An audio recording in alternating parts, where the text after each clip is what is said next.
शुरुआत करने से पहले मैं फ्री लाइब्रेरीज नेटवर्क के बारे में कुछ बताना चाहूंगी ब्रीफ में, क्योंकि शायद कुछ मेंबर्स हैं जो ऑलरेडी जानते हैं और कुछ शायद पहली बार जुड़े होंगे इस वेबिनार में। तो फ्री लाइब्रेरीज नेटवर्क जो है वो पैंडेमिक के समय में शुरू हुआ, जब भारत भर से अलग अलग लाइब्रेरी एक्टिविस्ट, लाइब्रेरी ऑर्गेनाइजेशंस और बहुत से लाइब्रेरी से एक साथ जुड़े, ताकि वो अपनी अपनी लाइब्रेरीज में जो काम करते हैं उसकी रिसोर्स की शेयरिंग कर पाए, एक दूसरे से बातें कर पाए। और इसी के साथ भारत में, देश में फ्री लाइब्रेरीज नेटवर्क, इसकी जो सोच थी कि हर जगह फ्री लाइब्रेरीज होनी चाहिए और पब्लिक होनी चाहिए, सबके लिए होनी चाहिए। तो आज हम 200 मेंबर्स हैं ऑलमोस्ट, अलग अलग राज्य से जुड़े हुए हैं देश में। और सबकी सोच नेटवर्क में यही है कि पढ़ने का हक सबको मिलना चाहिए, और किताबों और लाइब्रेरी का एक्सेस सबको होना चाहिए। हमारे नेटवर्क में बहुत सारे मेंबर्स जुड़े हुए हैं, और सबके मॉडल अलग अलग है। सब जिस तरह से लाइब्रेरी में काम करते हैं वो अलग अलग तरीकों से करते हैं।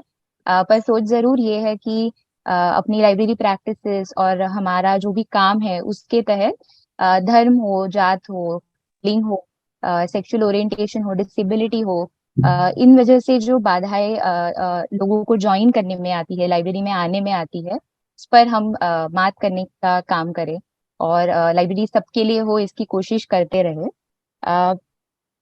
नेटवर्क में जब हम फ्री कहते हैं, तो इसका मतलब है हमारे लिए कि निशुल्क होना। और निशुल्क का मतलब है किसी भी तरह का शुल्क हमारे मेंबर्स अपने पाठकों के पास से नहीं लेते हैं, जैसे कि मेंबरशिप के लिए हो, या फिर अगर कोई किताब खो जाए तो उसके लिए हो। तो किसी भी तरह का शुल्क नहीं लिया जाता। और उसी के साथ में फ्री हमारे लिए ये भी है कि ऐसी जगह जहाँ पर पढ़ने की, साथ में सोचने की और अपनी बातें रखने की आजादी। तो फ्री का मतलब काफी वैसे देखा जाए तो व्यापक है हमारे लिए।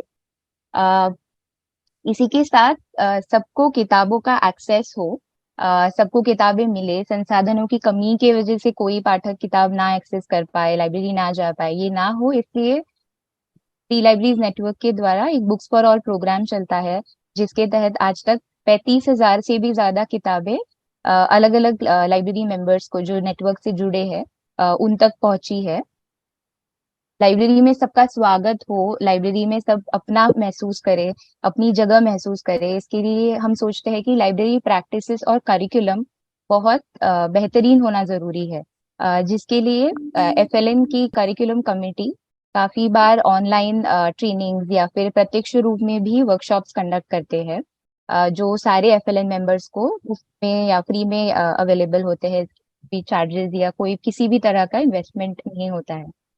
अ, आज ही हम एक बहुत महत्वपूर्ण प्लेटफॉर्म पे थे, क्योंकि देश में जो नेशनल पॉलिसी है लाइब्रेरीज को लेके, निशुल्क पुस्तकालय सब जगह हो, फ्री लाइब्रेरी सब जगह हो, एक्सेस हो सब। तो इस तरह की पॉलिसी का अभाव है, एब्सेंस है। और जिसके लिए फ्री लाइब्रेरीज नेटवर्क के द्वारा हम अलग अलग कोशिशें करते रहते हैं, रिसर्च करना, पेपर में लिखना, आर्टिकल्स में लिखना, न्यूज़पेपर में लिखना, पर साथ ही में सरकार के साथ बातें करते रहना। तो आज दिल्ली में सरकार का एक फेस्टिवल ऑफ लाइब्रेरीज नाम का कार्यक्रम था, जहाँ पर कोई भी बात पॉलिसी के बारे में, एक्सेस के बारे में, पढ़ने के हक के बारे में जब कार्यक्रम की रूपरेखा देखी तब नहीं दिखी। और हमारे कई साथी आज दिल्ली में इसकी डिमांड करने के लिए, फ्री लाइब्रेरीज की डिमांड करने की संख्या में जुड़े थे। और उसमें से कुछ लोग शायद अभी अभी वेबिनार में भी ज्वाइन हो रहे हैं। तो हमें बहुत खुशी है कि वो यहाँ भी आ पाए। अ, पढ़ने का हक सबको मिलने के लिए जैसे सरकार जिम्मेदार है, जैसे लाइब्रेरी प्रैक्टिशनर से ही हम प्रकाशकों का सहभाग भी इसमें देखते हैं। और इसलिए हम हमेशा उनसे संपर्क करते रहते हैं, बातें करते रहते हैं। अ, काफी प्रकाशकों ने हमसे ये कहा है और ये मंजूर भी किया, डिस्काउंट्स ऑफर करेंगे जो किताबें हम पाठकों तक पहुंचाना चाहते हैं, जिस वजह से हम काफी किताबें पहुंचा भी पाए हैं और अलग अलग लाइब्रेरीज वो किताबें मंगवा भी पाए हैं। एक जो एक्सटेंशन है ये कह सकते हैं, या उसी का एक भाग है कि हम ये वेबिनार विद पब्लिशर्स जो सीरीज है ये चलाते हैं। और इस सीरीज के द्वारा हम अलग अलग प्रकाशकों को इनवाइट करते हैं ताकि वो आप जैसे लाइब्रेरी प्रैक्टिशनर से, पाठकों से डायरेक्टली बात कर पाए, एक मंच मिले जिसमें प्रकाशक भी अपनी बात रख पाए कि वो कैसे कहानियां चुनते हैं जब छापनी है, कौन सी प्रकाशित करनी है।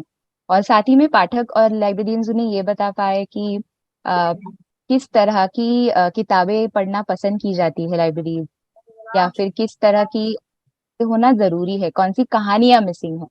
तो आज का मंच भी ऐसा ही एक मंच है, और आज का दिन और भी खास है क्योंकि आज हमने जिन्हें इनवाइट किया है, मुस्कान को, वो हमारे library network, free libraries network के एक मेंबर भी है और साथ ही में एक पब्लिशर भी है। तो हमारे लिए एक बहुत ही खास वेबिनार है ये। इसके पहले हम प्रथम, एकतारा, जुबान, तुलिका, इनके साथ भी बातें कर चुके हैं। इसी तरह का मंच हमने तैयार किया है।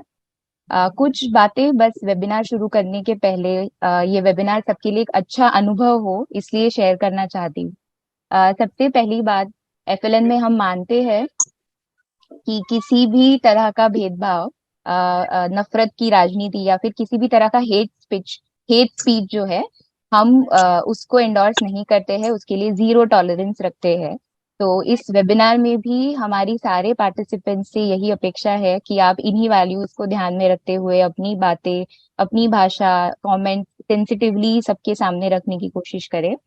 वेबिनार के दौरान अपने आप को, अपना ऑडियो म्यूट पे रखें। जब हम सवाल जवाब के सेशन में जाएंगे, बातें चैट बॉक्स में, अपने क्वेश्चन चैट बॉक्स में रख सकते हैं या फिर अनम्यूट करके हमसे बात कर सकते हैं। सबसे आखिरी बात कि क्योंकि ये वेबिनार में स्पीकर ज्यादातर हिंदी में बात करेंगे, तो हमारे पास चैट बॉक्स में हिंदी टू इंग्लिश ट्रांसलेशन नाम से कोई होती रहेंगी, आप देख रहे हैं ऑलरेडी चल रहे हैं। तो आप इस पे ध्यान रख सकते हैं इंग्लिश में पढ़ने के लिए, जो भी हमारे नॉन हिंदी स्पीकिंग मेंबर्स है जो जुड़े हैं, पार्टिसिपेंट्स है जो जुड़े हैं। और इसमें हमारी मदद नूर, प्रेरणा और वैभवी करेंगे। तो अब मैं वेबिनार के सूत्र जो है वो हमारे एफएलएन मेंबर रोहन, जो महाराष्ट्र से ही है, उनको सौंपना चाहती हूँ और वो इसे आगे लेके। थैंक धन्यवाद पूनम। तो प्रकाशकों की वेबिनार श्रृंखला के इस 5वें सत्र में मैं आप सभी का फिर से एक बार स्वागत करता हूँ। और आज जो हमारे साथ जुड़े हैं आज के चर्चा सत्र में, जो हमारे साथ जुड़े हैं वो मुस्कान पब्लिकेशन की टीम से 3 सदस्य हैं। मैं उनका परिचय आगे कराऊंगा ही। तो पहले मुस्कान के बारे में थोड़ा सा जानते हैं कि मुस्कान को हम कैसे देखते हैं। तो मुस्कान एक इस तरीके का पब्लिकेशन है जो बच्चों के साहित्य की दुनिया में ऐसी आवाजों की जगह बनाने की कोशिश कर रहे हैं जो हमेशा या ज्यादातर अनसुनी ही रही है। मुस्कान की किताबें लोगों की वास्तविकता से या फिर उनके जीवंत अनुभव से काफी जुड़ी हुई हमने पाई है। उनकी कहानियां और किताबें जिस तरीके से बनती है, और ये भी हमने देखा है कि हाशिए पर रहने वाले समुदायों की ऐसी कहानियां जो ज्यादातर मेन स्ट्रीम में या जिसे हम मुख्य धारा कहते हैं उसमें कहीं खो गई है या जिनको पाया नहीं जाता मुख्य धारा में, ऐसी कहानियां सतह पे लाने का काम मुस्कान पब्लिकेशन कर रहे हैं। और मुस्कान से आज जो 3 लोग जुड़े हैं उनमें से पहले हमारे साथ जुड़ने वाली है, उनका नाम है महीन। महीन एक फिल्म मेकर भी है और मुस्कान के जो पब्लिकेशन यूनिट है उसका कोऑर्डिनेशन का काम भी करते हैं। महीन इन्होंने अपनी भी एक किताब लिखी हुई है जिसका अंग्रेजी नाम है द न्यू पॉटर, और जिसका हिंदू अनुवाद मुस्कान और एकलव्य ने साथ में मिलकर की का नाम है न आसमान गिरा न चांद बौखलाया। महीन आज हमारे साथ मुस्कान का एज अ पब्लिशर क्या विजन है उसके बारे में बात रखेंगी। उसी के साथ में मुस्कान ने किताबें बनाना और उसे पब्लिश करना क्यों शुरू किया, ये एक मुख्य मुद्दा है जिस पर वो आज बात करने वाली है। और इस सबके साथ एज अ पब्लिशर उन्हें किस तरीके के चैलेंजेस आते हैं या कौन कौन सी चीजों का सामना करना पड़ता है जिस तरीके की किताबों में वो किताबों का वो काम कर रहे हैं, उनके पब्लिश करने में किस तरीके की दिक्कतें आती है उसके बारे में भी वो हमारे साथ चर्चा करेंगी। हमारी दूसरी स्पीकर जो है उनका नाम सिमरन है। सिमरन भोपाल में रहती है और एक युवा लेखिका है। उनकी पहली किताब गोइंग टू स्कूल अलोन ये मुस्कान ने पब्लिश की थी, और हाल ही में उनकी 2 और किताबें नजरिया फाउंडेशन ने पब्लिश की है। इनका नाम है सपनों वाली नोजपिन और चंपा फ्लावर। सिमरन जो है वो आज के सत्र में हमारे साथ उनकी जो पहली किताब है उसे पढ़ने वाली है और उस किताब के बनाने की प्रक्रिया में उनका अनुभव कैसा रहा है वो हमारे साथ साझा करने वाली है। हमारी तीसरी स्पीकर है बाली। बाली एक मल्टी टैलेंटेड व्यक्ति है, वो राइटर भी है, पोएट भी है और शिक्षिका भी है। और बाली का भी एक नई किताब आ रही है जो मुस्कान पब्लिशर से शायद इस साल के अंत तक वो पब्लिश होने वाली है। उनकी जो ये किताब है वो एक्चुअली 3 कहानियों की एक संच है। तो ये कहानियां बेसिकली उनकी और उनके समुदाय की जो 3 मौसम होते हैं, बारिश, सर्दी और गर्मियों, इनके जूझने के अनुभव से उभरने वाली कहानियां हैं। तो बाली हमारे साथ उन कहानियों के संच में से जो अभी तक पब्लिश नहीं है उनमें से एक छोटा अंश पढ़ेंगी और इस बात पर चर्चा करना चाहेंगे कि समाज के कुछ हिस्से जिनकी कहानियां या जिनका साहित्य मेन स्ट्रीम में आना क्यों जरूरी है या उसकी क्या जरूरत है, इसके बारे में वो हमारे साथ बात करेंगी। तो फिर ज्यादा समय न लेते हुए मैं महीन से रिक्वेस्ट करूंगा कि आप आज के सत्र की शुरुआत करें।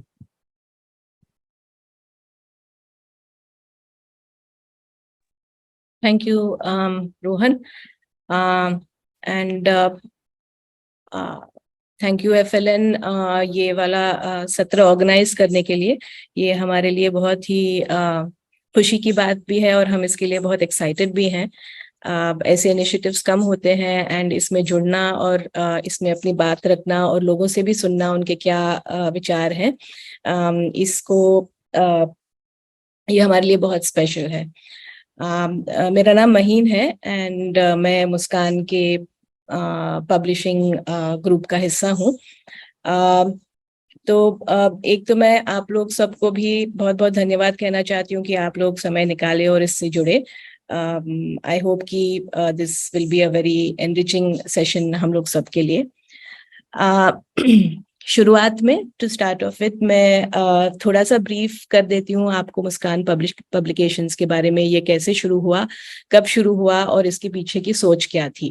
मुझे लगता है कि आप लोग थोड़ा बहुत तो जानते होंगे इन पब्लिकेशंस के बारे में एंड कुछ लोगों ने उसको इस्तेमाल भी किया होगा, उसे यूज भी किया होगा।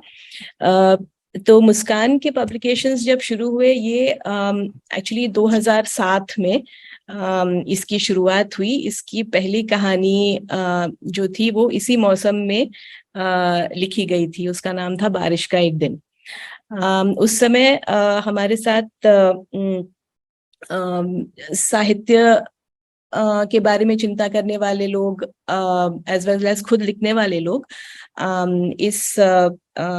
इस मुहिम में एक तरह से जुड़े थे।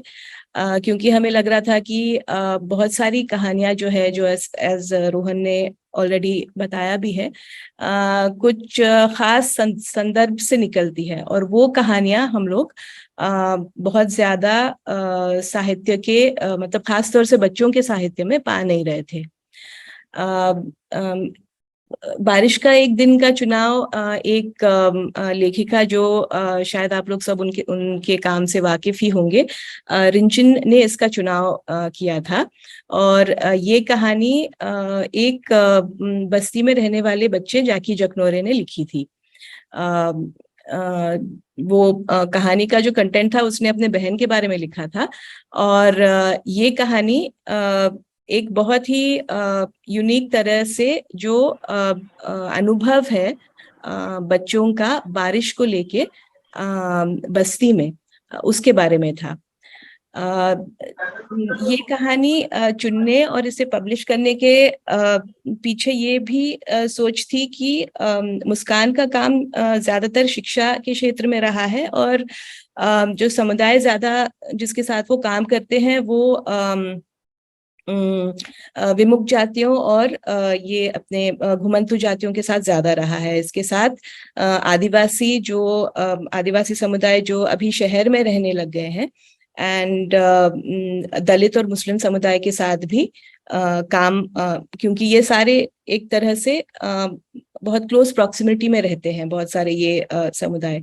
तो पढ़ाने के प्रक्रिया में ये क्योंकि साहित्य का एक बहुत बड़ा रोल होता है, मतलब कहानी पढ़ने का, सुनने का, उससे चीजें जानने का, इसको लेते हुए ये वाली जो कहानियां हैं इसको आगे लाने का तय हुआ। उस टाइम पे ना तो कोई एक तरह से सपोर्ट था इस चीज को करने का, लेकिन एक बहुत फेल्ट नीड थी कि इस तरह की कहानियां आगे आए। दूसरी बात ये थी कि साहित्य में जो इन बच्चों की जो एक तरह से जो रियलिटी है, जो सच्चाई है, जो जिंदगियां हैं, वो हमें बहुत ज्यादा ढूंढने पर भी बहुत कम मिल रही थी, और जो मिलती भी थी उस कम में भी वो ऐसी थी जो इन समुदाय के बच्चों के बारे में लिखी जा रही थी। शायद जो एक आउटसाइडर, मतलब बाहर के किसी व्यक्ति ने इस चीज को लिखा है, और वो उस चीज को जब हम पढ़ते हैं तो वो थोड़ा सा जो हमारी जिंदगी में जो शायद जो सच्चाई है, जिस तरह से हम महसूस करते हैं, वो थोड़ा सा उससे अलग रहता है।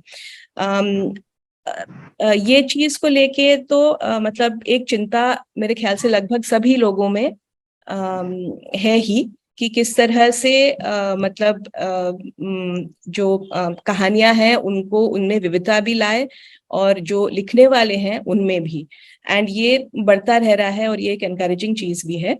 तो इस सोच से बारिश का एक दिन भी को हम लोगों ने छापने का तय किया। तीसरी बात यह है कि जो बच्चे हैं इन समुदायों के, ये एक खास तबके से तो आते ही हैं, मतलब गरीब होंगे, कामकाजी बच्चे होंगे, इस टाइप के हैं, लेकिन उनके जिंदगियों में भी बहुत सारे ऐसे पल होते हैं जो बहुत अनोखे होते हैं, जो वो महसूस करते हैं, जो वो मतलब जो जद्दोजहद है रोजमर्रा की जिंदगी में, उसमें भी मतलब जीत होती है, हार होती है, कुछ मजेदारी होती है। ये जरूर है कि मतलब ये वाली जिंदगी बड़ी मशक्कत वाली होती है, लेकिन उसमें भी कुछ ऐसे खास चीजें होती हैं जो शायद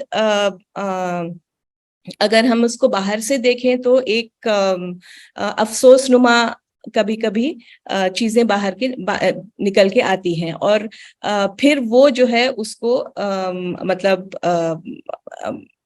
उस जिंदगी से थोड़ा सा अलग कर देती हैं, क्योंकि फिर से ये एक बाहरी पर्सपेक्टिव हो जाता है। तो ये सारी चीजों को ध्यान में रखते हुए, और तीसरी चीज, क्योंकि ज्यादातर बच्चे जो थे वो एक अर्बन माहौल से बिलोंग करते हैं, तो जो माहौल वहां पे है और उसकी खासियत, इसको भी आगे लाने का भी एक बहुत अहम हम लोगों का एम बन गया था। सो बारिश का एक दिन पहली पब्लिकेशन के बाद जो बस्तियों में बहुत सारे लोग अपने कहानी खुद कहते हैं एक ओरल नैरेटिव के जरिए, जो अगला प्रकाशन था तो वो एक गोंड बस्ती से निकला हुआ था जिसका नाम था कामचोर डोकरा। एंड एक बार ये दो पब्लिकेशंस निकली, और ये बहुत ही पसंद आने लगी लोगों को। बारिश का एक दिन के चित्रों को कनक शशि ने बनाया है, जिसके आई एम श्योर काम से आप लोग सब वाकिफ होंगे ही। एंड ये दोनों कहानियां जब पसंद आने लगी तो हमें लगा कि इससे कुछ चीजें एड्रेस हो रही हैं, शायद एक नीड है जो हम लोग फुलफिल कर पा रहे हैं, या फिर एक जगह है जो थोड़े मतलब अपने जो भी एक हम्बल वे में हम उसको भर पा रहे हैं।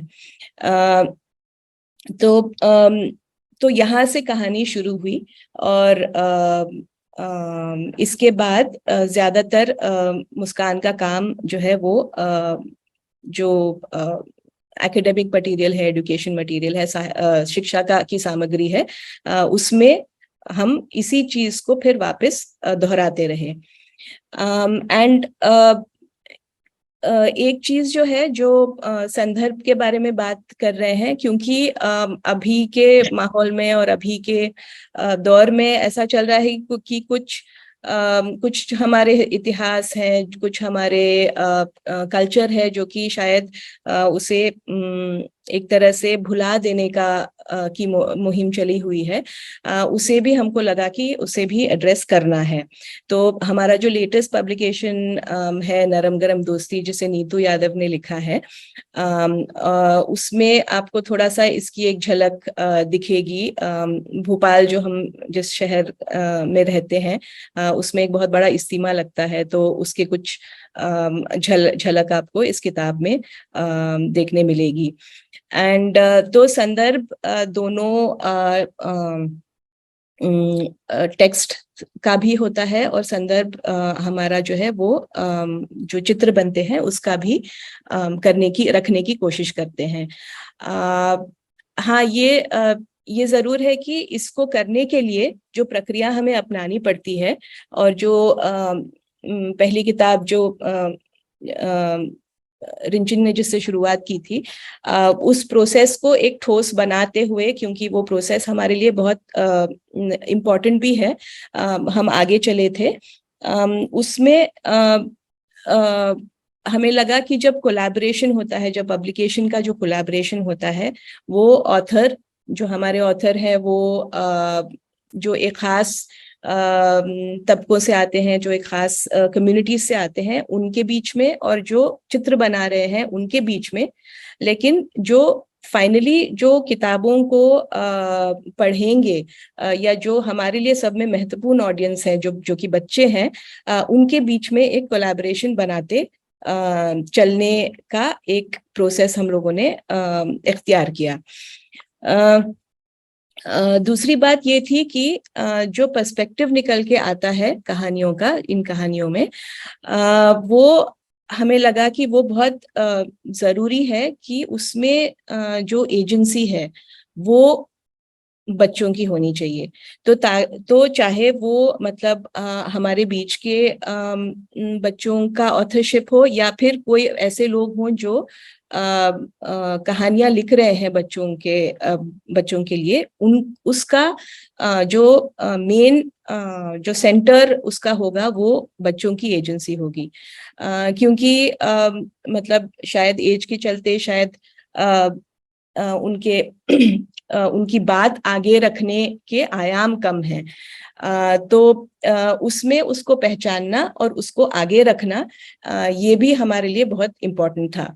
तो जैसे आप देख रहे हैं कि विद्रोह की छप छप जो एक किताब है जिसको रिंचिन ने लिखा है, उसमें भी जो बच्चों की एजेंसी है वो सेंटर रहेगी, और जो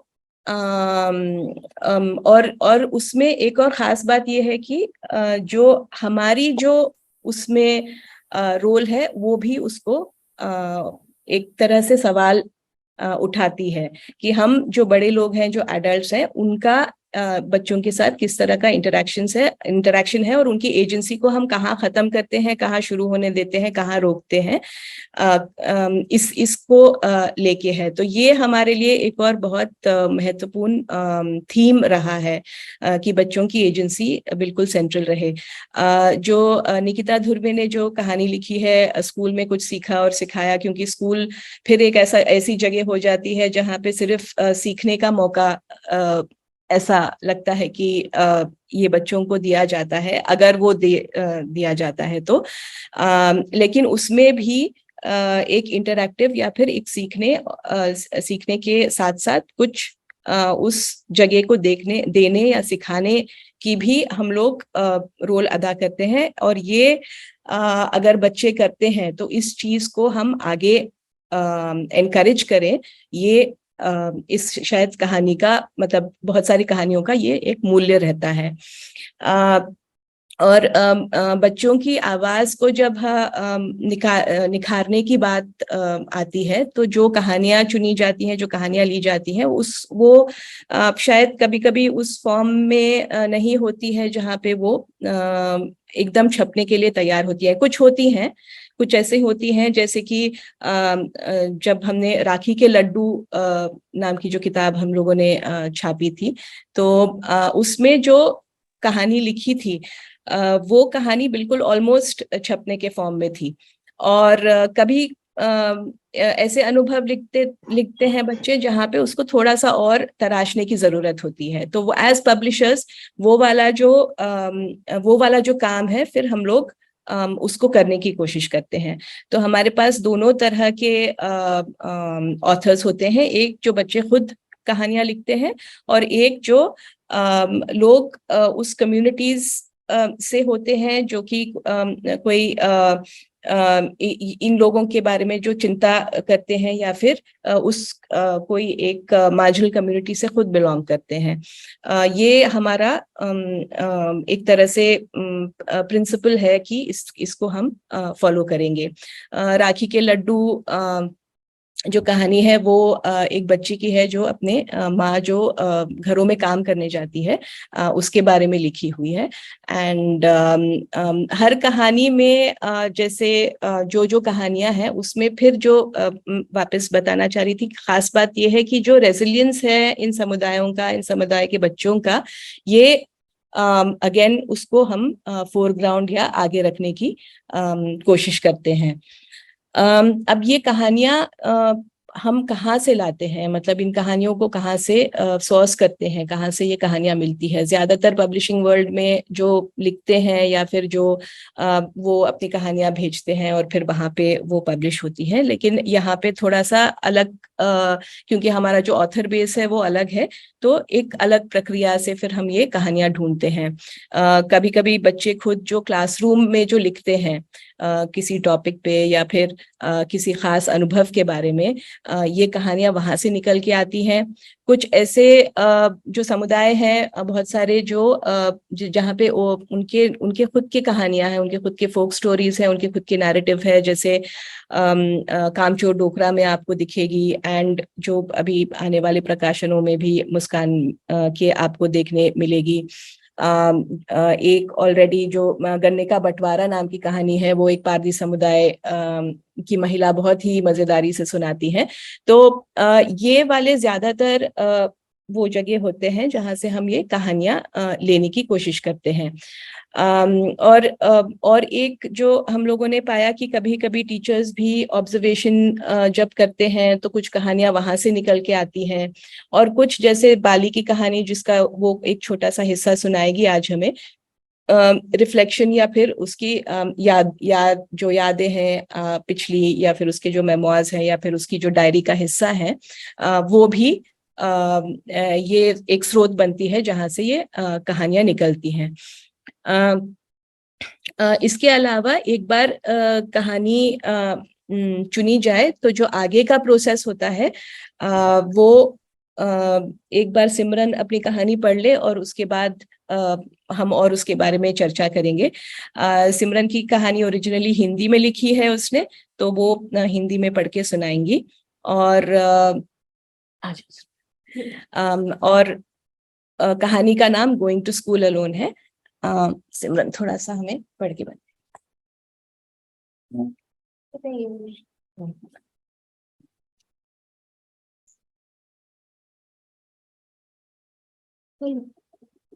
नमस्ते सभी को। गोइंग टू स्कूल कहानी जब मैं 5वीं क्लास में थी तब लिखी थी। ये कहानी मैंने हिंदी में लिखी थी, तो मैं पढ़ के सुना रही हूँ। स्कूल जाने का समय हो गया था। रेस्को, हिरानिया, नसीबा और मैं हमेशा स्कूल साथ जाते थे, लेकिन आज वो बस्ती में नहीं थे। मैं कभी अकेले गई नहीं थी। मैं स्कूल अकेले नहीं जाना चाहती थी, लेकिन मैं घर पर भी नहीं रहना चाहती थी। So I decided to go to school. जब मैं वहां पहुंची, सारे बच्चे असेंबली में थे। मैं लाइन में आखिरी में जाकर खड़ी हो गई। प्रिंसिपल मुझे गुस्से से घूर के देखी। मैं अपनी क्लास में गई, हमेशा की सीट में बैठ गई। रेस्को वैसे मेरे बगल में बैठती थी, लेकिन उसकी सीट आज खाली थी। I looked around. सब बच्चे हंस रहे थे, मस्ती कर रहे थे। I feel lonely. पहला पीरियड हिंदी का था। टीचर ने हमें निबंध लिखने को बोला। मैंने कॉपी खोली और अपने दोस्तों के बारे में लिखने लगी। The second period was English. हमने नेल्सन मंडेला के बारे में पढ़ा। उन्होंने ब्लैक लोगों के अधिकार के लिए लड़ा था। ब्लैक लोगों को बहुत सारे जगहों पर जाने की इजाजत नहीं थी। सरकार व्हाइट लोगों की थी। मंडेला को जेल भेजा था क्योंकि वो सरकार बदलना चाहते थे। क्या सब लोग जो जेल जाते हैं वो अपराधी होते हैं? मैं सोची। It was lunch time. बाकी बच्चे एक दूसरे के साथ टिफिन शेयर कर रहे थे, लेकिन वो लोग हमारे साथ नहीं खाते। आई एट माई फूड अलोन। फिर गणित का पीरियड था। टीचर हमें गुणा सिखा रही थी। वो हमसे पूछी, 5 अट्ठे 40 में फट से बोल दी। मेरे पापा फल की दुकान लगाते हैं, सो मैं फट से जोड़ लेती हूँ। टीचर आकर मेरे पास खड़ी हो गई। मुझे डर लग रहा था। वो पूछी, तुम अकेली हो आज? तुम्हारे दोस्त नहीं आए? मैं बोला, आज अकेली आई हूँ, मेरे दोस्त गांव गए हैं। अच्छा है तुम फिर भी स्कूल आई, उन्होंने कहा। तभी घंटी बज गई। स्कूल खत्म हो गया। I was very happy. अब मैं स्कूल अकेले जाने में नहीं डरती। और फिर मैं स्कूल अकेले जाऊंगी। तो ये कहानी जब लिखी थी तब मुझे बहुत डर लगता था। मतलब कहीं भी जाने में मैं बहुत डरती थी, स्कूल हो या बाहर दुकान हो या कहीं भी जाने में। तो इसलिए कहानी लिखी थी ताकि एक बार मैं स्कूल अकेले जाके देखूं और जो मेरे अंदर का डर है उसे मैं निकाल दूं, क्योंकि हर टाइम दोस्ती साथ नहीं जाते तो कुछ अकेले भी करना पड़ता है। तो अभी भी मैं मतलब कुछ भी चीज करती हूँ तो अब डर नहीं लगता, मैं अकेले भी कहीं भी चले जाती हूँ। और मुझे कहानियां लिखने का मतलब बहुत शौक है, और पढ़ने का भी। तो मुझे कहानियां लिखना पढ़ना अच्छा लगता है। और अभी मेरी 2 कहानी भी पब्लिश हुई है नजरिया के द्वारा। एक ये है चंपा के फूल, और एक ये सपनों वाले नोजबीन। तो ये दोनों कहानी मैंने लिखी है। छपी नहीं है। हाँ छपी है। Thank you.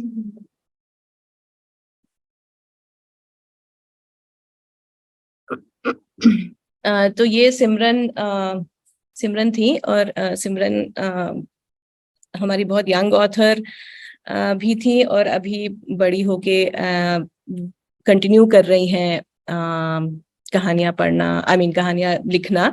कुछ कुछ पब्लिश हो जाती हैं, लेकिन काफी सारी कहानियां अभी भी हैं उनके पास जो छपने के लिए तैयार हैं। एक बार कहानी चुन के उसको थोड़ा सा तराश के उसे तैयार कर लें। उसके बाद जो उसके चित्र होंगे वो फिर एक बहुत बड़ा चैलेंज होता है जो हमारे सामने होता है कि वो चित्र कैसे हम बनाएं। चित्रों को ढूंढने के लिए जो भी इलस्ट्रेटर्स होते हैं, हम कोशिश करते हैं, क्योंकि जैसे बच्चों ने कहानी लिखी वैसे बहुत सारा ड्राइंग मटेरियल भी चित्रों के साथ मतलब आता है हमारे पास, जो कि वो कहानी दर्शाता है या फिर किसी और संदर्भ से होता है, लेकिन किसी और चीज के लिए तैयार किया जाता है, लेकिन वो संदर्भ एक ही होता है। तो जब ये सिलसिला शुरू होता है इलस्ट्रेटर्स के साथ काम करने का, तो हम कोशिश करते हैं कि जो बस्तियों के फोटोग्राफ्स भी और जो बच्चों के बनाए हुए चित्र हैं उन्हें भी किसी तरह इन कहानियों में इस्तेमाल किया जाए। ये एक कोलैबोरेशन फिर होता है इलस्ट्रेटर, ऑथर और हम लोगों के बीच में, और आपस में शेयर करते हुए एक कच्ची ड्राइंग जैसा निकल के आती है। जो बच्चों का कॉन्टेक्स्ट है उसको फिर से इलस्ट्रेशन में भी सेंटर में रखना, ये हमारे लिए महत्वपूर्ण है। इसी के चलते फिर हम इस तरह का प्रोसेस इख्तियार करते हैं। एक बार एक कच्ची ड्राइंग्स बन जाती हैं किसी किताब की, तो हम वापस फिर बच्चों के पास वो ड्राइंग्स को ले जाते हैं कि वो इसको फिर देखें और इस पे रिएक्ट करें, कमेंट्स दे, सजेशंस दे, सुझाव दें। एंड उन सुझावों को फिर हम इलस्ट्रेटर के साथ शेयर करते हैं, या इलस्ट्रेटर खुद आके बच्चों के बीच में बैठ के इन चीज़ों को थोड़ा सा समझने की कोशिश करते हैं। उस पे कुछ बदलाव होते हैं, और जैसे अभी आप जो चित्र देख रहे हैं वो नया स्वेटर नाम की एक कहानी का है, और जो ऊपर वाला हिस्सा जो बुक में है वो एक बच्चे ने उस ड्राइंग को बनाया है, और उसके पास में जो इलस्ट्रेटर हैं वो ये ड्राइंग को लाने की कोशिश की है। तो ये एक सिलसिला चलता है कहानी और चित्रों के बीच में जो दूरी है उसको कम करता है। एंड एक बार ये रिव्यू प्रोसेस खत्म हो जाता है, और फिर जब चित्र बन के आ जाते हैं, then we go ahead to do the publishing. अब इसमें ये जरूर है कि ये वाला थोड़ा सा टाइम कंज्यूमिंग प्रोसेस होता है, लेकिन इससे हमने देखा है कि किताबें कम निकल पाती हैं, शायद थोड़ा सा ज्यादा समय लेती है, लेकिन जो निकल के आता है, जो फाइनली जो निकल के आता है, वो एक ऐसी चीज होती है जो बच्चों को बहुत पसंद आती है। They like it very much. और एक दूसरी चीज जो हम साथ में अभी जैसे हम आगे बढ़ रहे हैं, जो साथ में करने की कोशिश करते हैं, वो ये है कि बदलाव से जुड़ी कहानियां भी इंट्रोड्यूस करना। क्योंकि एक तो ये है कि अपन खुद मतलब जो समुदाय है वो खुद अपनी कहानियां आगे लेके आए, लेकिन जो और कहानियां हैं जो एक डाइवर्स विविध बैकग्राउंड से निकल के आती हैं, उन कहानियों से भी इंटरैक्ट करें। ये भी हमारे लिए एक मतलब क्या दुनिया खोलने का एक तरीका लगता है। तो जेंडर को लेके, सेक्सुअलिटी को लेके, मतलब अलग अलग समुदायों को लेके, रिलीजियस माइनॉरिटीज को लेके जो कहानियां जो आती हैं, उसको भी छापना फिर हम लोग एक करने की कोशिश करते हैं। गुटली कैन फ्लाई एक ऐसी कहानी है, न्यू पॉटर भी शायद ऐसी कहानी है, और जो अभी हाल में जो बहुत पॉपुलर हुई है पोंगल, वो भी एक ऐसी कहानी है जो बामा ने लिखी है, और उसको हिंदी में ट्रांसलेट करके फिर पब्लिश किया है, ताकि बच्चों तक पहुंच सके और लोगों तक भी पहुंच सके। तो ये जो है मुख्यतः हम लोगों का जो पब्लिशिंग के थ्रू जो हम लोग करने की कोशिश कर रहे हैं वो ये है। और इसके अलावा इसमें जो हम लोग को लगता है इससे जो चीजें होंगी वो ये है कि मतलब जो जैसे सिमरन जैसे एंड और बहुत सारे जो लोग कहानियों में इंटरेस्ट रखते हैं, जो लिखने में इंटरेस्ट रखते हैं, वो आगे आने के लिए एक तरह से कि वैलिडेशन होता है। तो जो साहित्य है उसमें जितना हम मतलब उसको जितनी हम कहानियां पहुंचा पाए शायद वो बहुत जरूरी है। क्योंकि शायद इसमें अभी के दौर में अगर देखें तो अगर कुछ कहानियों से वंचित रह जाता है साहित्य, तो एक हम लोग सबको वो एक लॉस लगता है। तो ये कहानियों को आगे लेके जाना और इन कहानियों को वहां पे रखना हमें हमारी एक मुख्य जिम्मेदारी लगती है। और दूसरी चीज ये है कि इस प्रोसेस के थ्रू जो लोग लिखते हैं वो भी आगे आने का एक मौका भी मिलता है, और ये वाले संदर्भों को बाहर रखने का मौका भी मिलता है। और तीसरी ये चीज है कि जो अभी मतलब एक तरह का जो एक साहित्य निकल के आता है उसको उसके अलावा भी तो चीजें होनी चाहिए, मतलब चाहे वो कंटेंट के हिसाब से हो, चाहे वो भाषा के हिसाब से हो, चाहे वो चित्रों के मार्फत हो। ये सब चीजों में भी जितना बदलाव आता है, जितना एडिशन होता है, साहित्य की दुनिया उतनी ही एनरिच होती है, बच्चों की भी दुनिया उतनी ही एनरिच होती है। तो अब मैं रिक्वेस्ट करना चाहूंगी बाली को। उनकी 3 कहानियां मौसम से जुड़ी और बस्ती में जो मौसम को लेके जो एक रियलिटीज हैं उसको लेके उन्होंने लिखी है।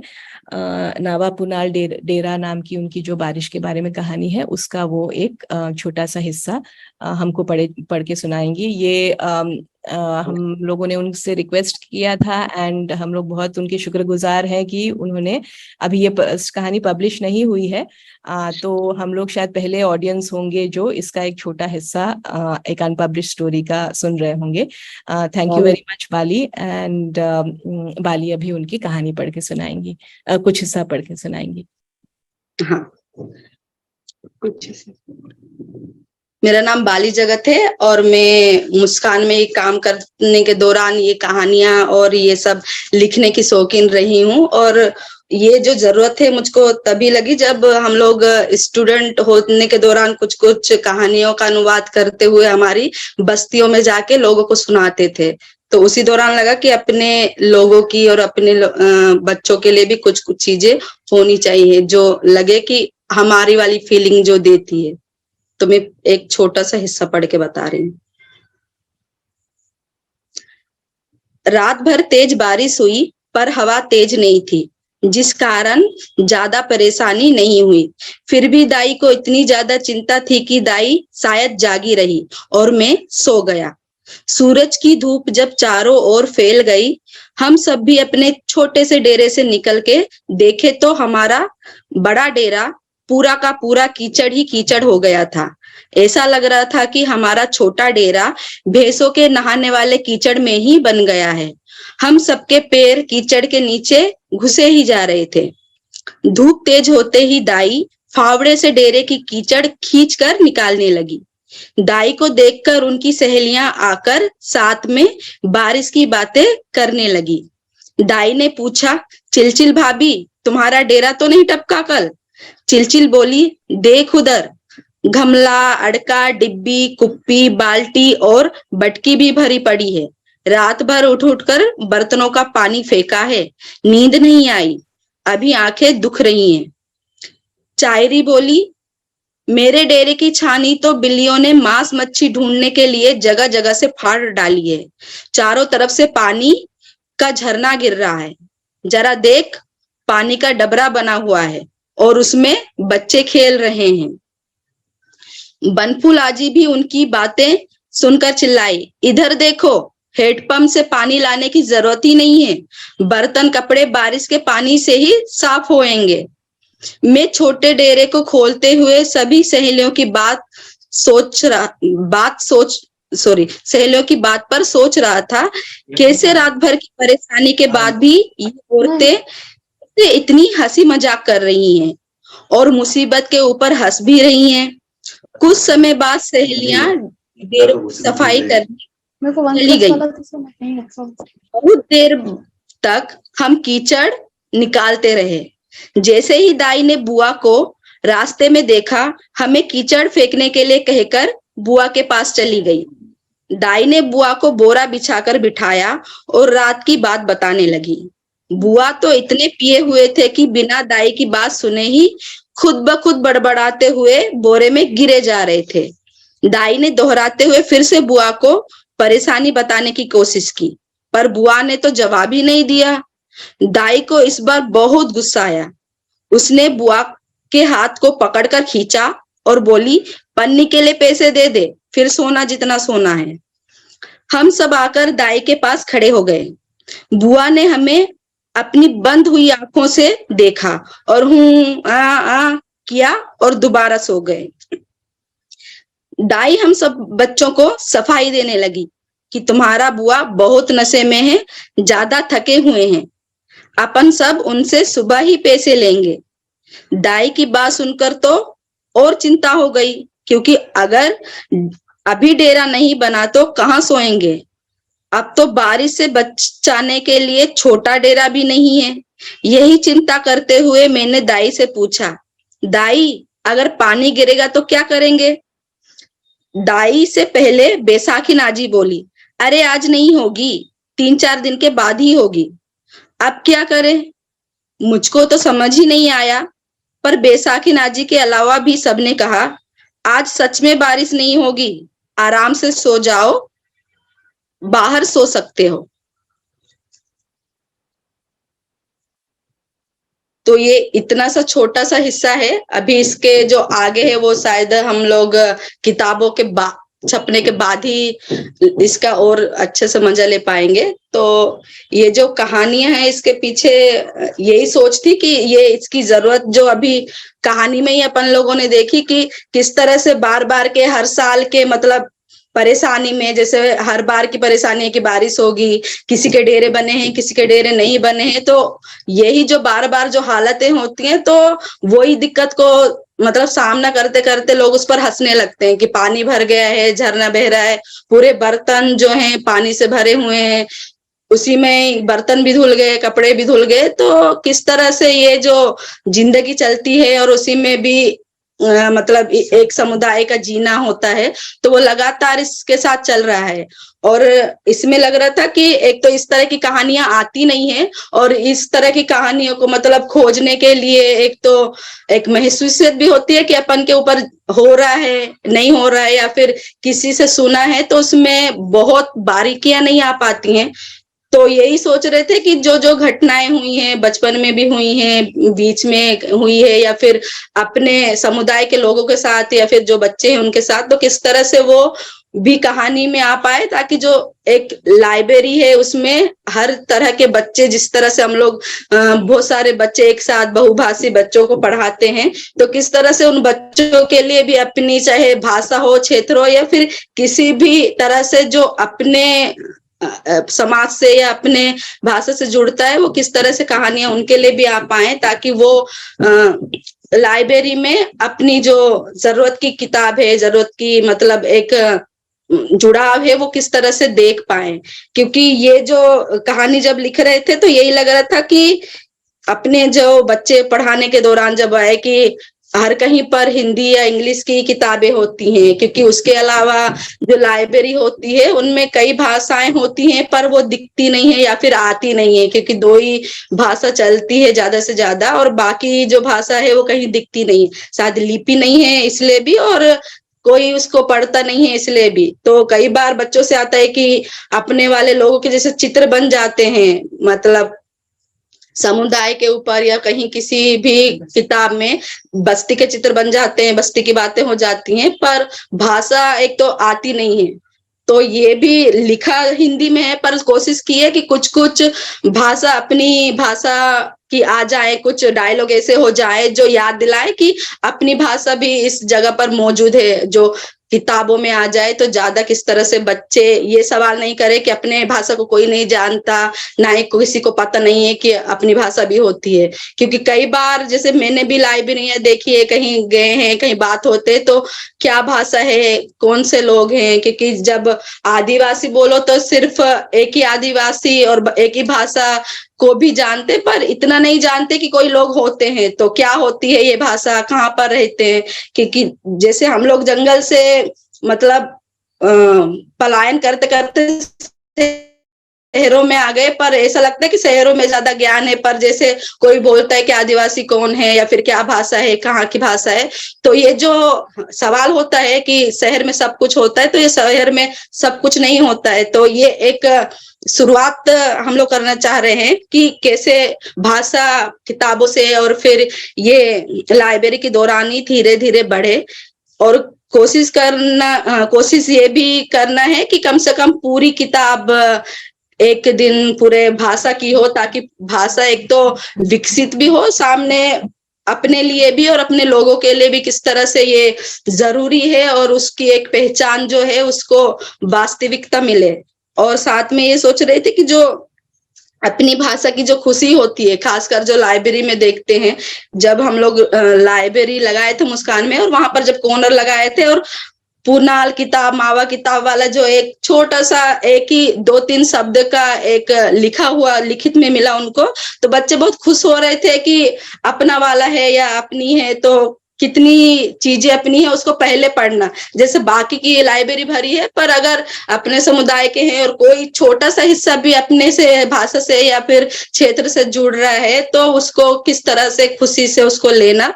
तो तभी से लगा कि ज्यादा से ज्यादा किताबें कैसे अपनी भाषा की भी हों, क्योंकि बच्चे अपने ज्यादा मात्रा में हैं तो किताबें भी उसी मात्रा में हों कि उस भाषा को भी वो लोग महसूस कर पाए, और वो खुद भी जैसे उनके पास भी बहुत सारे अनुभव होते हैं, घटनाएं होते हैं, वो जो सोचते हैं तो किस तरह से हिंदी ही लिपि अपनाए पर किस तरह से उसमें अपनी भाषा को वो लिखने का कोशिश करे। क्योंकि ये वाली कहानियां आती नहीं है, क्योंकि एक जो साहित्य है उसमें एक बड़ा मतलब लोगों का एक तो कब्जा करके रखा हुआ है कि ये जो भाषा होगी या फिर उनकी जो साहित्य है, उनके जो एक बड़ी क्लिष्ट हिंदी होती है, तो उसी हिंदी में सब कुछ होगा तो ही एक साहित्य है, या तभी वो कहानी है या घटना है, या फिर उसको एक तरह का पद दिया जाएगा। तो ये किस तरह से टूटे और एक सरल भाषा में किस तरह से सभी बात जो कोई कहना चाहता है, चाहे कहानी हो कविता हो, तो किस तरह से अपनी सरल भाषा में ही अपनी बात रखे, अपनी बात लिखे। तो ज्यादा से ज्यादा इस कोशिश को करते हुए कहानियों की लिखने की कोशिश करी है, जिसकी भाषा बहुत सरल है और उसी सरलता से किस तरह से वो सभी को समझ में आए और उसकी जरूरत क्यों लग रही है बच्चों के साथ साथ समुदाय में भी, कि इतनी सारी चीजें होती रहती है पर उस पर हम लोग कैसे जीते हैं, कैसे उसको खुशी में बदलते हैं, या फिर सब चीजों को हम लोग जुगाड़ते हुए उसको निभाते हुए रहते हैं, वो किस तरह से अपने आप में ही एक जीवन चलता रहता है, वो इन कहानियों में रखने की कोशिश की है। थैंक यू वाली। और मेरे ख्याल से मतलब मैं कुछ हमारे सामने जो चुनौतियां हैं उसके बारे में बोलना चाह रही थी मेरे, बट बाली ने शायद और बहुत सुंदरता से ये आगे कर दिया है। मतलब एक देखें तो जो इस तरह की कहानियों का के लिए जो क्रिटिक आता है मेन स्ट्रीम से कि ये कहानियां क्या लायक हैं कि वो छपे, या फिर क्योंकि वो शायद नॉन एस्टैब्लिश्ड ऑथर से नहीं होती हैं तो थोड़ी सी झिझक होती है लोगों को इनको पब्लिश करने में। और ये जो क्रिटिक है ये कहानियों को भी लेके आता है और जो इमेजेस हैं उनको भी लेके आता है कि मतलब जैसे एक तबके के लोग हैं जो बहुत गरीबी में रह रहे हैं, जो बहुत वंचित हैं, उनकी किस तरह से मतलब एक ब्यूटिफिकेशन की तरफ जा रहे हैं क्या ये, या लेकिन मतलब शायद वो नजरिए की बात है और किस तरह से चीजों को देखा जा रहा है उसकी बात है, जैसे बाली ने बहुत खूबसूरती से हमारे सामने रखा। और दूसरा जो हमको लगता है कि एक बहुत बड़ा चैलेंज है वो एक मतलब एक कहानी को लिखने का तरीका होता है या फिर एक स्ट्रक्चर होता है, वो जो नैरेटिव स्टाइल है उसको अगर टक्कर लेने वाला कुछ चीज निकल के आती है तो उसमें बहुत झिझक होती है उसको एक्सेप्ट करने में, जब तक वो चलन में एक तरह से ना आ जाए। तो ये जो कहानी कहने के तरीके हैं, ये जो कहानी बताने के या बुनने के तरीके हैं, वो भी एक बहुत हमारे कल्चर में बहुत एम्बेडेड होते हैं और वो उससे निकल के आते हैं। तो ये वाले स्टाइल्स को फिर मतलब बाहर रखना या फिर इनको इनसे ज्यादा एंगेज नहीं करना, ये शायद हमको मतलब वो हमारी ही कमी होगी। और तीसरी बात ये है कि मतलब ये इसके चलते फिर लगता है कि मतलब एक इंडिपेंडेंट रहना बहुत जरूरी हो जाता है हम लोगों के लिए, क्योंकि फिर कौन सी कहानी छापेंगे, कैसे चित्र बनेंगे, इस तरह के जो चीजें हैं ये हम फिर उसका जो उसका जो डिसीजन है वो हम अपने और अपने बीच के लोगों से जो इन्हीं चिंताओं से आ रहे हैं उनके बीच में ही शायद रखना जरूरी समझते हैं। तो फिर इंडिपेंडेंस भी फिर कैसे बिना सपोर्ट के आगे जाएं, रिसोर्सेज भी कम होते हैं, तो ये एक बड़ी चुनौती फिर हो जाती है हमारे सामने कि रिसोर्सेज किस तरह से इकट्ठा करें। और फाइनली बातचीत में कुछ मतलब कई बातचीतों में ये समझ में आ रहा था कि फिर मुस्कान की किताबें फिर कैसे पहुंचेंगी लोगों तक।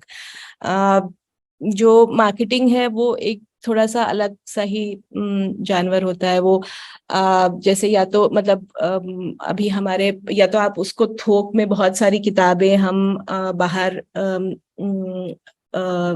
रखें लोगों के लिए, या फिर मतलब बहुत सारे टाइटल्स को बाहर करें एक साथ, जिस जो और दोनों चीजों के लिए रिसोर्सेज की जरूरत पड़ती है जो अभी हमारे पास शायद थोड़ा सा लिमिटेड है।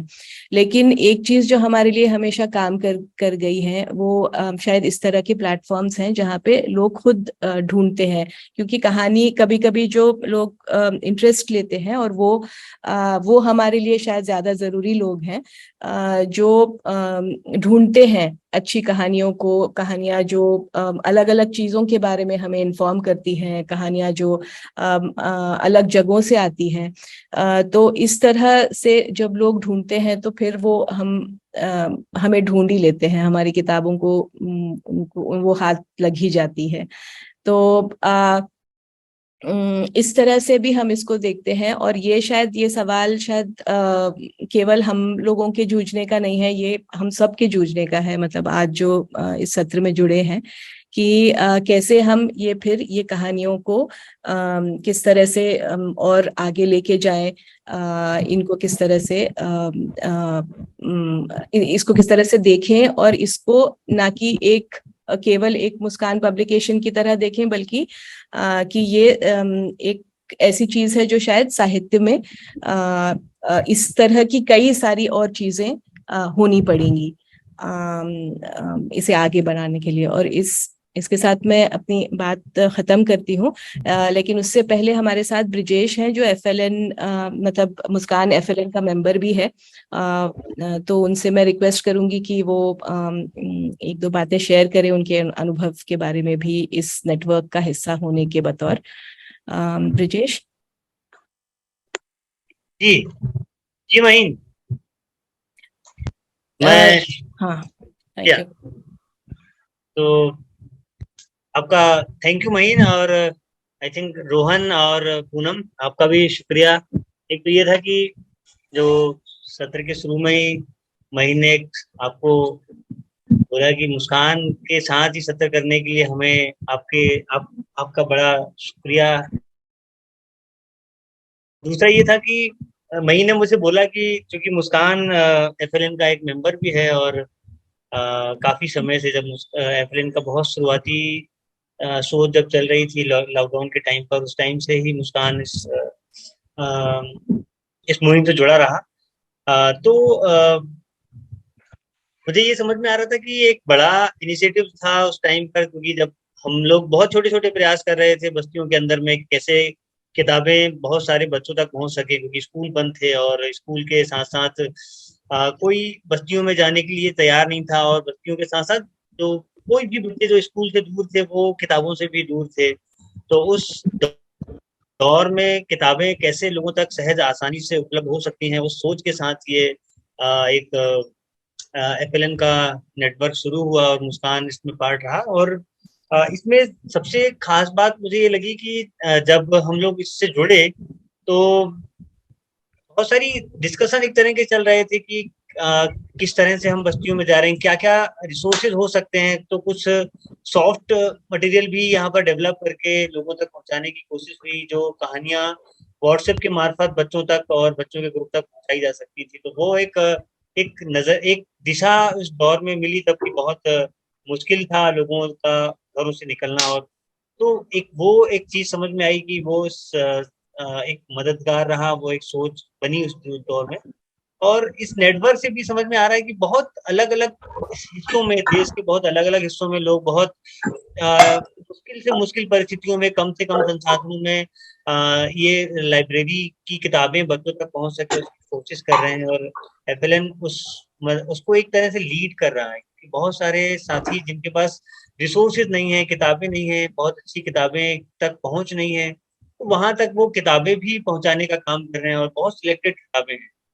मुस्कान से भी कुछ साथी FLN के द्वारा ऑर्गेनाइज कुछ वर्कशॉप में एज ए ट्रेनीज गए थे, और वहां से जब किताबें बच्चों के बीच में आई और मुस्कान को भी किताबें आई, तो वो काफी डाइवर्स किताबें हैं। किताबों के चयन पे काफी ध्यान एक तरह से दिया जाता है कि कौन सी किताबें हैं जो बच्चों तक पहुंचने की जरूरत है, और उसकी बहुत कोशिश इस नेटवर्क के द्वारा, इस ग्रुप के द्वारा की जाती है। तो ये तो सिर्फ किताबों के साथ साथ लोगों की क्षमता बढ़ सके, तो उस तरह के भी सेशन, जो ये आज हम जिस वेबिनार की बात कर रहे हैं, इसके ये कंटिन्यूटी में ये 5वां वेबिनार है। तो ये एक अलग तरह का एफर्ट्स इस ग्रुप, इस नेटवर्क के द्वारा सभी के कोशिश से किया जा रहा है। तो बहुत शुक्रिया पूर्णिमा जी, पूनम, रोहन, पूनम, मुस्कान विजिट भी किए। मुझे अच्छा लगा आपको यहाँ पर देखकर कि आपने काफी किताबें और नए नए लोग इस पूरी यात्रा में जुड़े हैं, तो काफी मददगार, सबकी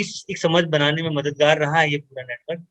बहुत शुक्रिया, और बहुत अच्छा ये प्लेटफॉर्म बना है पूरे देश में। और अभी जो नेक्स्ट शायद आपने जिक्र भी किया कि जो सेंट्रल गवर्नमेंट का जो एक इनिशिएटिव्स है किताबों के लिए, और उसके लिए उसमें FLN एक मजबूती से अपनी बात वहां रख रहा है कि क्यों जरूरी है किताबें बच्चों तक पहुंचने के लिए, और क्यों पाठ्यक्रम के इतर किताबें बच्चों तक पहुंचना चाहिए। तो उसके लिए सरकार को एक जिम्मेदारी लेनी चाहिए और इस मुहिम को बहुत तेज करने की जरूरत है। तो वो इसमें स्टेट कैसे रिस्पॉन्सिबल बन सके और स्टेट की कुछ भूमिका बन सके, उसके लिए भी ये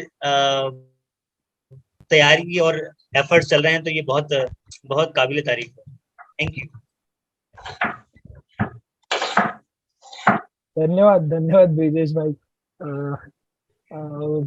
धन्यवाद सिमरन, बाली और महीम, कितने सहज और सरल तरीके से अपने अनुभव, पूरी प्रक्रियाएं और इन सब और इतनी सारी चीजें करते वक्त आने वाले चैलेंजेस बहुत ही सहज तरीके से आपने सभी के साथ साझा किए, उसके लिए बहुत बहुत धन्यवाद। तो अभी अगर हम किताबों की बात कर रहे हैं, तो आपकी किताबें FLN मेंबर्स में काफी आहिस्ता आहिस्ता पॉपुलर होती जा रही है, और कुछ लोग पहले से उसको इस्तेमाल कर रहे हैं, तो वो थोड़ा अपने अनुभव शायद आपके साथ साझा करना चाहेंगे। तो प्रेरणा से मैं रिक्वेस्ट करूंगा, वो शायद बात करना चाहते थे, उन्होंने मुस्कान की कुछ किताबें इस्तेमाल की है लाइब्रेरीज में, और फिर उनको लेकर उनका क्या अनुभव रहा। तो प्रेरणा, अगर आप अपनी बात रखना चाहे। गुड इवनिंग सभी को। बहुत ही अच्छा लगा सभी मुस्कान की इस प्रक्रिया को जान करके। तो मैं ये बताना चाहूंगी कि हम लाइब्रेरी प्रोग्राम और लाइब्रेरी चलाते हैं गुवाहाटी, आसाम में, और मुस्कान की काफी सारी किताबें हमने बच्चों के साथ में साझा की है, और बच्चों ने भी इसके ऊपर बहुत सारी बातें हमसे, मतलब कई बार हमने देखा है कि बच्चों के अंदर की एक तरह का ऐसा था कि ऐसा भी होता है, और उन्होंने कई सारी बातें, अपने जीवन से जुड़ी बातें भी शेयर की। जैसे कि हमने जब विद्रोह की छप कहानी उनके साथ में शेयर की, तो बहुत से बच्चों ने कहा कि क्या ऐसा भी हो सकता है कि हम भी कभी खड़े होकर के इस तरह से अपने किसी बात को लेकर के रख सकते हैं और लोग हमें सुनेंगे। तो जब हमने उनसे कहा कि देखो ये ऐसा हुआ है और ऐसा हो सकता है, तो उन लोगों के अंदर में काफी एक, उन्होंने कहा तो कुछ भी नहीं, लेकिन सोच की प्रक्रिया में ऐसा दिखाई दिए थे। फिर हमने ये मिर्ची का चूरा और पोंगल जैसी किताबों के बारे में जब उनके साथ में शेयर किया, तो बहुत से बच्चों ने अपने कुछ एक्सपीरियंसेस भी हमारे साथ शेयर किए कि उनको कौन सी बातों पे गुस्सा आता है, या उनको कौन सी बातें सही नहीं लगती, या उन्होंने आम कैसे तोड़ के खाए हैं, उन्होंने भी पेड़ों से, दूसरों के बागों से। तो इस तरह की बहुत सी चीजें बच्चों ने शेयर की और हमें बहुत अच्छा लगा। मुस्कान की किताबें कुछ हमें इसलिए भी अच्छी लगती है क्योंकि बच्चे बहुत सारे अनुभव हमारे सामने रख पाते हैं उनसे जुड़े, और बहुत उनको वो अच्छे ध्यानपूर्वक सुन पाते हैं, उनसे जुड़ पाते हैं, ऐसा लगता है जैसे वो उनसे जुड़ पा रहे हैं। तो ये कहानियां ले जाके हमें बहुत खुशी होती है और ज्यादा से ज्यादा हम कोशिश करते हैं कि हम बच्चों के साथ ये कहानियां उनको खुद को पढ़ने के लिए भी दें और उनके साथ बातचीत करके भी बहुत मजा आता है। सो आप सभी को बहुत धन्यवाद ऐसी कहानियां हम तक लाने के लिए, और इनसे हमारी बहुत सारी बातें हम बच्चों के साथ कर पाते हैं। Thank you. थैंक यू प्रेरणा, आपका अनुभव शेयर करने के लिए।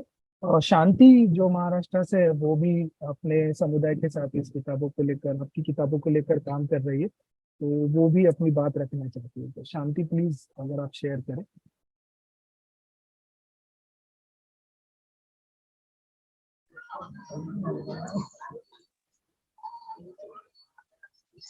हाय सभी को। मैं शांति।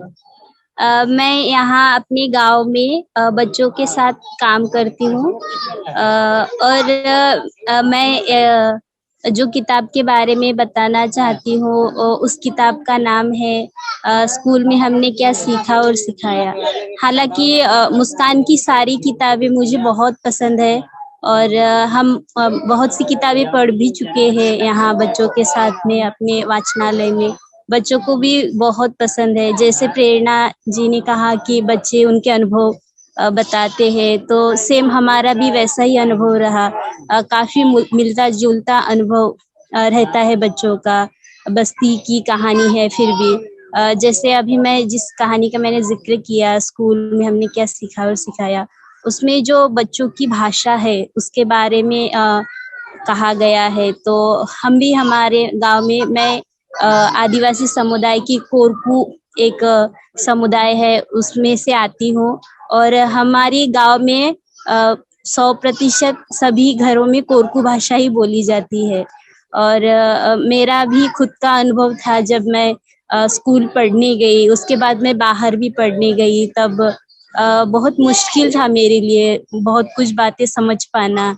पढ़ाई में ही दिक्कत नहीं होती थी कि किसी से बात भी करनी होती थी तो बहुत दिक्कत होती थी, ऐसा अनुभव रहा है।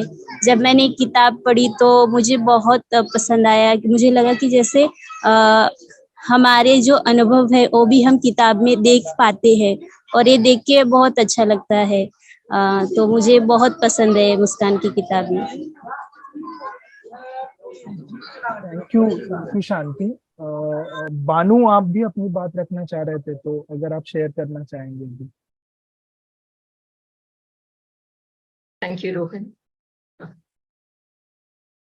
Thank you, Muskan, for publishing books in English first and foremost. Otherwise, I don't know Hindi at all. Even now here, I'm just following the chat box, and whatever was in English in the PPT, I was following. Otherwise, I don't read Hindi at all.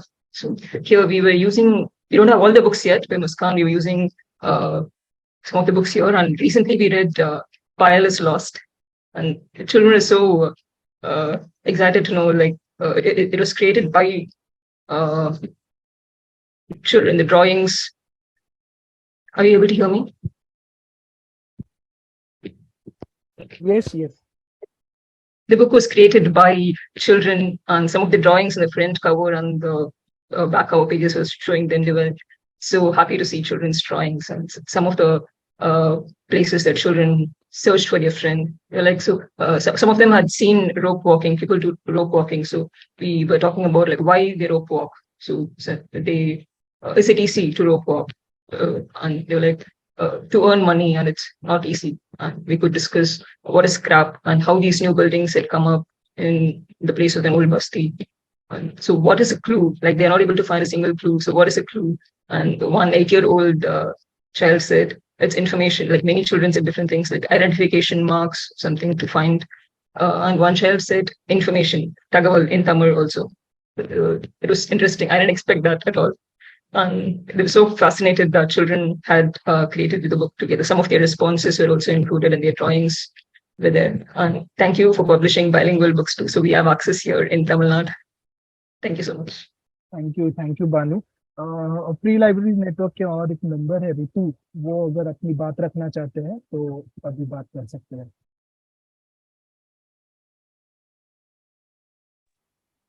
Hi, thank you, Rohan. Thank you. And it was so wonderful to hear from everyone. And अगर हम अपनी library practice के बारे में बात करते हैं, हम तब देखते हैं कि हम जब अलग अलग पहचान के बारे में जब बात करते हैं, बहुत समय में हमें ये कठिनाई आते हैं कि जब हम अपने मेंबर्स के साथ दूसरे दूसरे सब्जेक्ट के ऊपर बात कर रहे हैं, उसी समय किताबों की बहुत समय में एक कमी महसूस होते हैं। बात अगर हम मुस्कान या एकलव्य या तुलिका इन सब पब्लिकेशन हाउस में अगर देखेंगे, तो एक किताब हमारी जो एक प्रैक्टिस है अपनी लाइब्रेरी में हो या डिफिकल्ट सब्जेक्ट को बच्चों तक ले जाने का जो एक प्रयास हमने देखा, उस पे देखा है कि गुठली तो पड़ी है या गुठली है विंग्स, वो एक किताब बहुत ही एक महत्वपूर्ण भूमिका दे रहा है हम सभी को। और हमें और उम्मीद होता है कि जब ऐसी किताब और जब हम कनक शशि जैसे इंसान जब वो खुद लिखते हैं या उसका चित्र बनाते हैं, उसका अलग ही एक बात होता है कि उसका एक अलग ही पावर होते हैं जब हम उस किताब के बारे में अब देखते हैं। स्पेशली अब गुठली तो पढ़ी है अगर किताब के बारे में हम जब देखेंगे तो ये भी उम्मीद है कि मुस्कान से कि अगर हमें ऐसे और किताब आए जो हमें ऐसे डिफिकल्ट सब्जेक्ट को रीडर्स के पास ले जाने के लिए और भी रास्ता मिले, क्योंकि हम जितना भी हमारा अभी लाइब्रेरी का प्रैक्टिस जेंडर इंक्लूजन के बारे में अगर बात करना है, तो ये सब किताब बहुत ही मददगार हुआ है, बहुत ही मददगार हुआ है। तो बहुत शुक्रिया, ऐसे किताब आप लोगों ने हम सभी के लिए लाए। और ऊपर से जब वही व्यक्ति से जो किताब निकल के आते हैं, या चित्र हो गया या कहानी हो गया, तो वो भी और ज्यादा पावरफुल होता है। और मुझे लगता है हमें ऐसे किताब और मिलेंगे। सो बहुत शुक्रिया, thank you so much. Thank you Ritu. I think किसी ने हैंड रेस किया था, अमित शायद। Yes, hello. आप कुछ कहना चाहते हैं अमित? जी जी। Hello, good evening everyone. बहुत ही अच्छा लगा वेबिनार में। थैंक यू पूनम जी, जो ये जो मुस्कान के साथ वेबिनार ऑर्गेनाइज किया। और कभी कभी जब हम सोचते हैं कहानियों के बारे में, या पहले भी जो और भी प्रकाशन के साथ जो भी वेबिनार हुए हैं, तो मेरा जो एज अ लाइब्रेरियन जब हम लाइब्रेरी में काम करते हैं, तो कभी कभी ये महसूस होता है कि हमारे लाइब्रेरी में ऐसे किताबें हैं कि जो विशेष अधिकार प्राप्त लोगों की वाली ही किताबें पूरी लाइब्रेरी भरी हुई हैं। तो मुस्कान को और फ्री लाइब्रेरी नेटवर्क के माध्यम से जो एक जुड़ाव बन रहा है, कभी कभी हम सोचते हैं, जैसे भी बात हो रही थी, तो जो शुरुआती दौर में तो उन्होंने बताया कि कैसे मतलब कि हम लोग जब बात करते हैं तो उनके अनुभवों के बारे में, जो जिनकी खुद की कहानियां हैं, वो कहीं ना कहीं हम खुद भी ये सोचते हैं कि क्योंकि उस समुदाय से आते हैं, उन समुदायों के लिए काम करते हैं, तो वो कहानियां कहीं मिट ना जाएं, या जो हम सोचते हैं या जो सोचते हैं कभी कभी वो चीजें वो किताबों में नहीं मिल पाती हैं। और उन बच्चों के साथ जैसे जेंडर हो या कास्ट हो या सेक्सुअलिटी हो, उन जो छोटे छोटे एज में उस तरीके का जो अनुभव रहता है, वो जो नकारात्मक चीजें होती हैं, या जो सकारात्मक जो अच्छी चीजें होती हैं, वो समझ नहीं बना पाते हैं। तो इस तरीके से जो मुस्कान का काम है, मुझे काफी अच्छा लगा। और मैं सावित्रीबाई फुले लाइब्रेरी चलाता हूँ अपने गांव में, तो जरूर मैं जो है मुस्कान से की किताबें, स्पेशली जो सिमरन की कहानी थी, वो मुझे काफी अच्छी लगी। और ये मुझे भी, और मैंने भी अपने लाइब्रेरी में कभी कभी ऐसा होता है कि जब उस तरीके की कहानियां नहीं मिल पाती हैं, तो हम लोग जब बात करते हैं बच्चों से, तो कहते हैं कि हमारी खुद की कहानी है, हम खुद अपने अनुभव लिख सकते हैं, क्योंकि कहानियां हम लोगों से बनती हैं। तो हमारे बच्चे भी वो कहानियां छोटी छोटी अपने जो उनके घर के अनुभव होते हैं, जो खेलते हैं, खेतों में काम करते हैं, या माँ बाप के साथ बाजार जाते हैं, तो वो सारी चीजें जो अनुभव एक छोटी छोटी कहानियों में लिखते हैं, तो वो काफी अच्छा लगा। और मुस्कान के साथ ये मुझे अच्छा लगा कि कम से कम उस सभी को मतलब कि जो उनकी कहानियां हैं उनको प्रेफरेंस दे रहे हैं, जो कि ऐसा नहीं होता है कि बहुत सारे जो जैसे अभी मुस्कान में ये भी कहा कि इंडिपेंडेंट तौर पे हम अपनी जो एक हमारा उद्देश्य है उसको लेके काम करते हैं। तो कहीं ना कहीं हमारा भी एक उद्देश्य है कि जिस उद्देश्य से हम काम कर रहे हैं कि उनको किताबें पहुंचे, उनके भी कुछ अनुभव हो, कि उनकी भी कहानियां मरे ना जीवित किया जाए इस किताबों के माध्यम से उनके भी। तो मुझे काफी अच्छा लगा और मेरे लिए ये वेबिनार का अनुभव काफी अच्छा रहा। तो मैं अभी मुस्कान से मैं किताबें मंगाने वाला हूँ। Thank you so much. Thank you Amit, अपना अनुभव शेयर करने के लिए। और अभी ज्यादा समय न लेते हुए हम सवाल जवाब के लिए इस सत्र को ओपन करते हैं। महीन, अगर आप देखेंगे तो मृदुला ने ऑलरेडी एक सवाल शायद चैट बॉक्स में किया है। I wonder how Muskan looks at. Mridula, क्या मतलब आप अनम्यूट करके पूछ सकते हैं ये सवाल? चैट में वो शायद पूछ सकता है।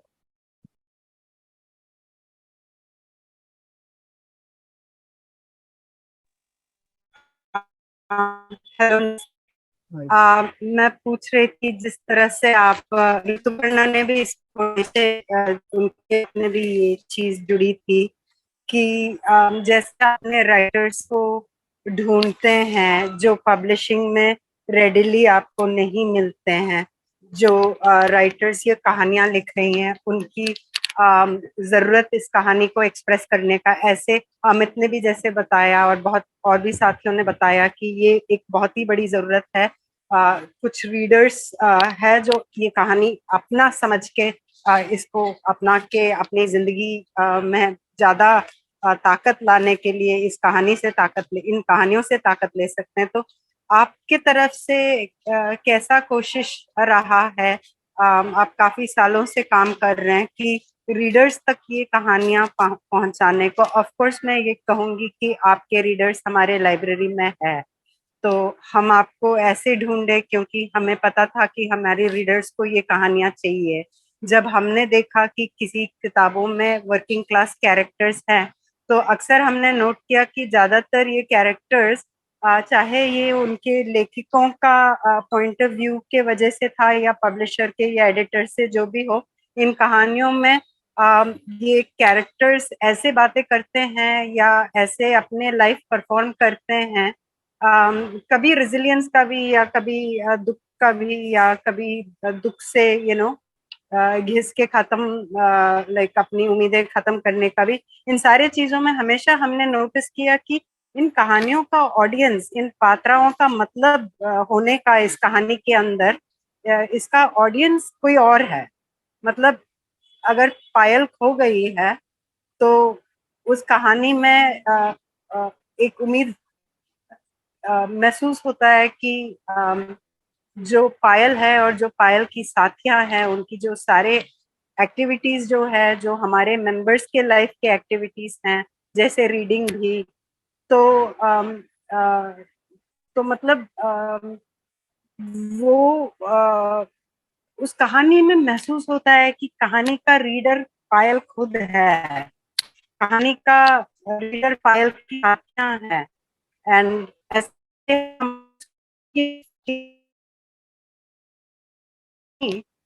नॉट सो मच कि ये मेरे जैसे किसी ने लिखा है, बट कि ये मेरे लिए लिखा है, कि मेरे लाइफ मुझे इसमें दिख रहा है। And actually working class characters के साथ बहुत सारे पब्लिशर्स ने थोड़े थोड़े कहानियां लिखे हैं, उनके पूरे कलेक्शन में 2-4 होंगे, तो ऐसे बहुत सारे पब्लिशर्स के 2-4 करके एक छोटा कलेक्शन बन भी सकता है। But it's almost always true कि ये कहानियां किसी दूसरे ऑडियंस के लिए है, ऑफन एक मिडिल क्लास ऑडियंस के लिए, जो आई थिंक एक पिटी या कंपैशन या कुछ और महसूस करे कहानी पढ़ते समय। तो वो हमारे रीडर्स को पता चलता है जल्दी से कि ये कहानी मेरे लिए नहीं है।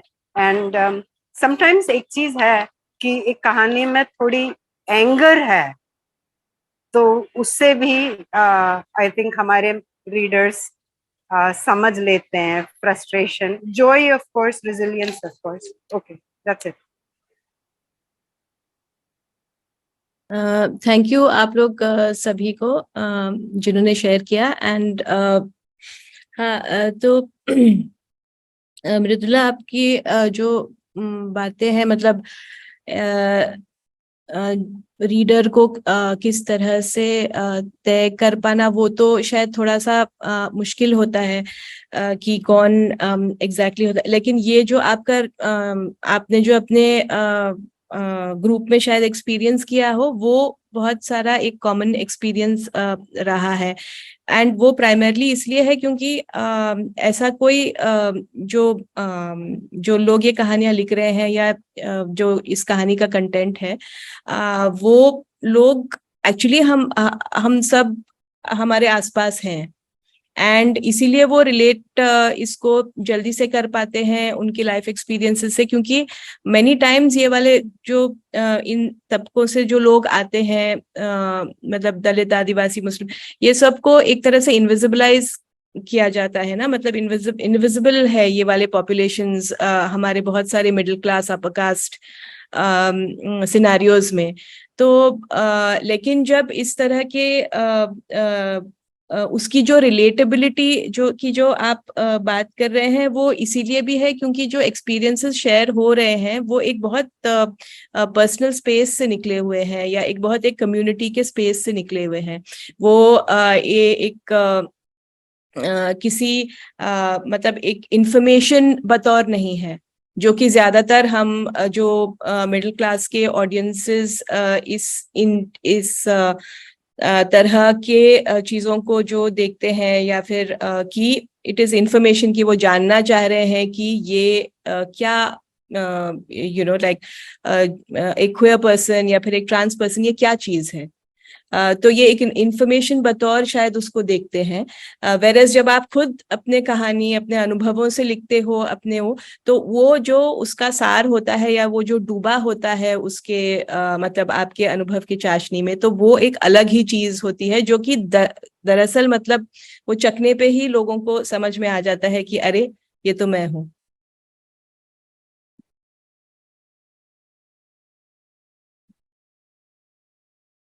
आई होप थोड़ा सा एड्रेस कर पाया आपके सवाल को। Yes, thank you. जयश्री ने हैंड रेज किया है। हेलो, मैं इंग्लिश और हिंदी में मिक्स करके बात कर सकती हूँ। Can I go बाइलिंगुअली?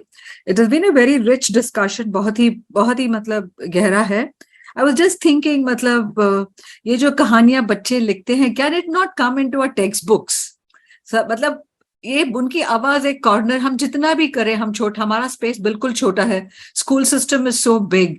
तो बच्चों की लिखी हुई किताब क्या बच्चों ने, I mean to make it सभी तक पहुंचाने के लिए, what does it take for Muskaan to be a part of a school text? I was thinking about that ना। मैंने कहा कैसे ये आवाज सब तक पहुंचे, कैसे मतलब इसका मजा सभी लें, एक दूसरे को जानने के लिए। इनविजिबल अगर मैं नहीं होंगी तो मुझे सिस्टम के अंदर जहां तक मेरी पहुंच जा सके, you know, how wide I can go, how deep I can go. I mean, it's not that these books by themselves are, you know, don't deserve whatever the merit. I mean, they're meritorious on different counts, on the joy they bring for every child.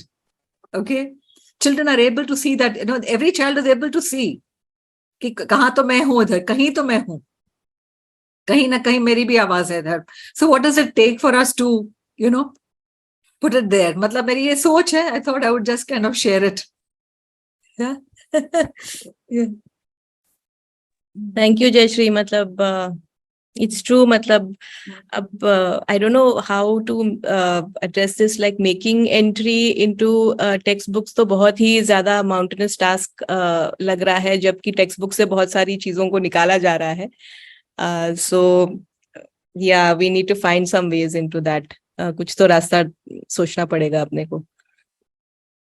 मुझे लगता है अगर और कोई सवाल नहीं आ रहे हैं तो हम मतलब क्लोजर की तरफ बढ़ते हैं. तो पहले तो मैं आप सभी का धन्यवाद कहना चाहूँगा, सिमरन, बाली, महीन, ब्रजेश और मुस्कान की पूरी टीम का, जिन्होंने अपने अनुभव, अपनी पूरी प्रक्रिया, अपने चैलेंजेस और इस पूरी आइडिया का कि आप क्यों पब्लिकेशन में आए, और ये जो पूरा मुद्दा है कि जो अनसुनी आवाजें हैं या अनसुनी कहानियां हैं, या फिर जो कहानियां कही जा रही है पर उनको कहीं पर स्टोर करके नहीं रखा गया है, और ये जो डर है कि ऐसी कहानियां आहिस्ता आहिस्ता मिट न जाए, और उस उन सारी चीजों को ध्यान में रखकर आप इस तरीके की किताबें तैयार कर रही है, जो काफी हमारे मेंबर्स ने भी शेयर किया कि जो काफी हमें हमारे जीवंत अनुभव से जुड़ी हुई लगती है। तो धन्यवाद आप सभी का, अपनी इस इतनी इतनी सरल तरीके से और इतने अच्छे तरीके से ये सारी बातें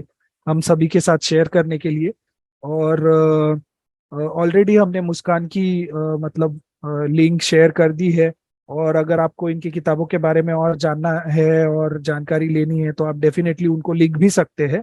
और इस सब के साथ मैं फ्री लाइब्रेरीज नेटवर्क का भी शुक्रिया करना चाहूंगा कि इस तरीके की श्रृंखला शुरू की है जहाँ पे पब्लिशर के साथ डायलॉग हो पा रहा है। और वो डायलॉग सिर्फ इसलिए नहीं है कि हम समझ पाए कि पब्लिकेशन किस तरीके से चलता है, पर किस सोच से पब्लिकेशन में उतर रहे हैं, क्या आइडिया कर, कौन सी चैलेंजेस को फेस करते हुए कहाँ पे नेगोशिएट कर रहे हैं और कहाँ पे नेगोशिएशन नहीं करना चाहते, ये चीजें भी हम समझ पा रहे हैं। तो धन्यवाद आप सभी का इस सत्र से जुड़ने के लिए, और धन्यवाद स्पेशली मुस्कान टीम के, आपने अब इतना समय देकर इतनी अच्छी तरीके से हमारे साथ चीजें शेयर की।